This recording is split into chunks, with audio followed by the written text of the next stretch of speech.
Hello viewers, আসসালামু আলাইকুম। আশা করি আপনারা সবাই অনেক ভালো আছেন। তো ভিউয়ার্স, প্রতিবারের মতনই কিন্তু আবারও চলে আসলাম নতুন আরো একটি ভিডিও নিয়ে। আজকে কিন্তু আমি একটা গুরুত্বপূর্ণ বিষয় নিয়ে কথা বলবো, যেটা আপনাদের সবারই কিন্তু জানার ইচ্ছা, আগ্রহ আছে।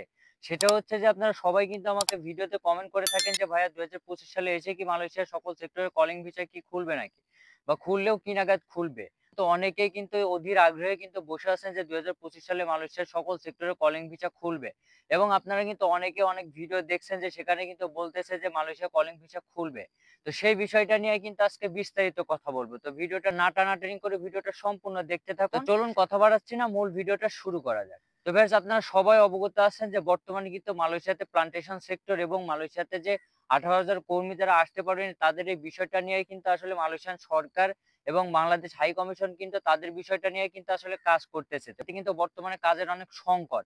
এবং যেসব কোম্পানিগুলো আছে সেসব কোম্পানিগুলাতেও কিন্তু বর্তমানে কাজের চাহিদা বা কাজ কিন্তু খুবই কম।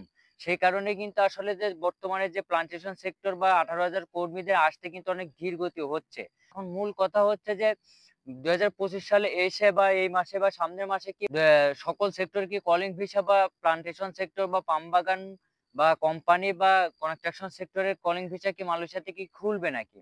তো এখন কথা হচ্ছে যে আসলে বর্তমানে কিন্তু যেসব পরিস্থিতি বা পরিবেশ রয়েছে সেইটার প্রেক্ষাপটে কিন্তু বোঝা যায় যে ২০২৫ সালে এসে কিন্তু নতুন করে কিন্তু কলিং ভিসা কিন্তু আসলে খোলার কোনো সম্ভাবনা কিন্তু নাই।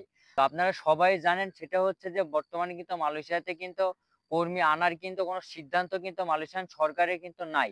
তো সেই থেকে বোঝা যায় এবং মালয়েশিয়াতে ১৮,০০০ কর্মী এবং প্লান্টেশন সেক্টরের কর্মীরা কিন্তু আসতে না পারার কারণে বা না আসার কারণে বা ধীরগতি হওয়ার কারণেই কিন্তু সকল সেক্টরে কলিং ভিসাটা কিন্তু খোলার কিন্তু বর্তমানে কিন্তু কোনো চান্স নাই।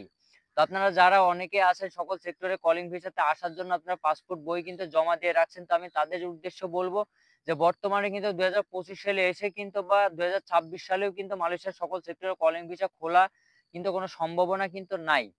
ভিডিওটা এই পর্যন্তই ছিল। যদি ভিডিওটা ভালো লেগে থাকে তো অবশ্যই চ্যানেলটি সাবস্ক্রাইব করবেন এবং পাশে থাকা বেল আইকনটি প্রেস করে দিবেন, যাতে পরবর্তী এমনই নিত্য নতুন আপডেট ভিডিও সবার আগে পৌঁছে যায় আপনার কাছে। সে পর্যন্ত ভালো থাকবেন, সুস্থ থাকবেন। আসসালামু আলাইকুম।